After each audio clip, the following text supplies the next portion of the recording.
Evening, everyone.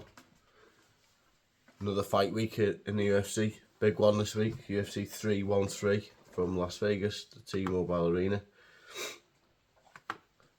Bigger card this time than the last numbered event in Australia. A lot more ranked fighters. One I'll definitely be staying up for this time. Just going to do my picks on Tapology for the main card. Starting off with King Green against Mauricio Rufy. I think everyone knows where this one's going to end up. The Fighting Nerds, one of the stars out of the gym. Rufy, I don't think anyone wants to fight him in that division, to be honest. He's got a very unorthodox style. Some of his takedowns we've seen in his debut, sweeps, different strikes. Bobby Green's sort of a brawler. But almost feel like he might get fed to the wolves in this one. His last time out against Paddy, Paddy looked very big compared to Bobby Green. When it went to the ground, Bobby Green didn't have an answer. Don't think this one will go to the ground. I think Rufy will win by strikes in round number 2. Be interesting to see where they take Rufy next after this. I think he needs another jump up in class, to be honest. Moving up the card, women's fight Amanda Lemos. I'm going to take her straight away because I don't know the other woman she's fighting, to be honest. By decision. Not going to spend much time on that because I really don't know about the women's divisions. Going up to Jalen Turner fighting Ignacio Bahamondes. Very close fight to call, to be honest. Jalen Turner's huge for the division. Bahamondes has been around for a long time. Both had similar amounts of fights. Tough fight to call. They're actually same reach, and they're both 6'3", which is surprising. Jalen Turner's huge.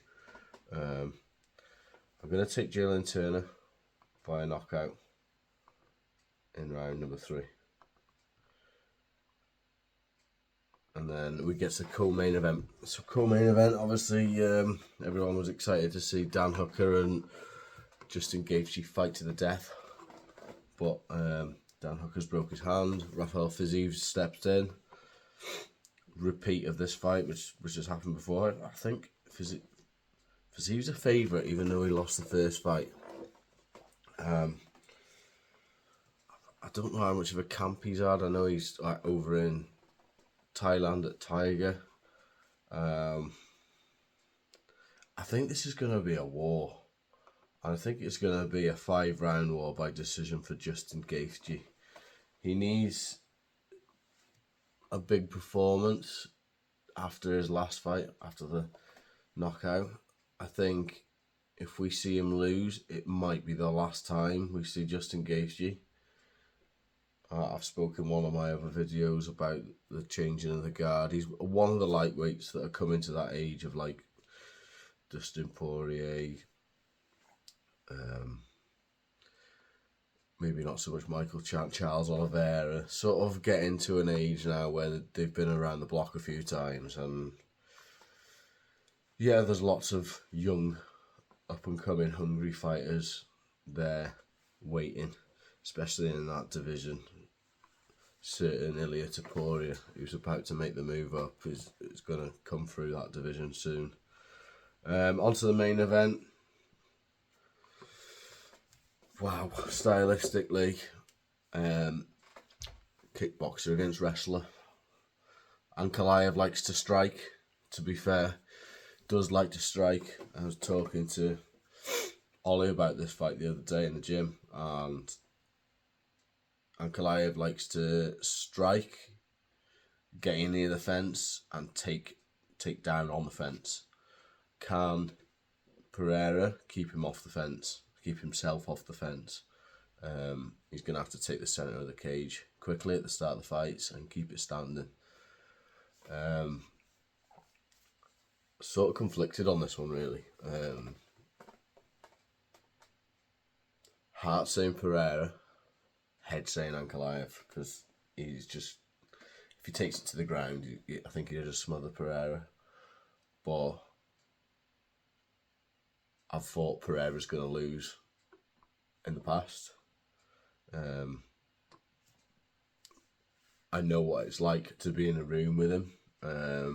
He's got an aura that I've never, like a presence that I've never felt before. It's very strange. So I'm taking Pereira via knockout. He's got them hands of stone, the touch of death, as Joe Rogan would say. We're gonna go for a KO.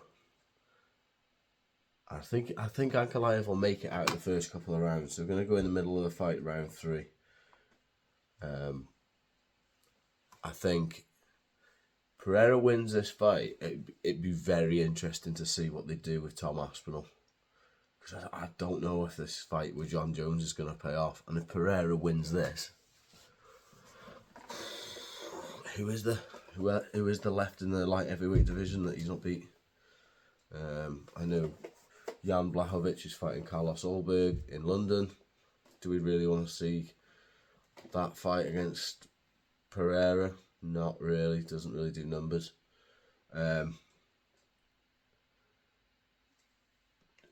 Jamal Hill fighting against Khalil Roundtree, which will be a cracking fight. But Jamal Hill's calling for the fight again, but kind of don't want to see that one either, to be honest.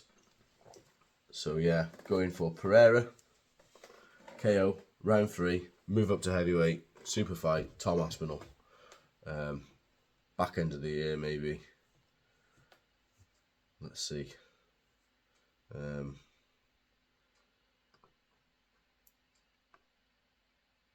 Some other fights further down the card. Just going back, there was one. Joshua Van is a very good fight. I think he's an underdog, but that will be a good fight. And there was a couple of good fights on this undercard as well. Bruno Ferreira versus Arman Petrosian. Petrosian after that spinning double back fist against Shadow Bullet will need to bounce back. I've already done my predictions on them before I started the video. Let me know what you think. Who do you think is going to win the main event, co-main event, the other big fights on the card? Curtis Blades returning. Interesting to see what he's been working on.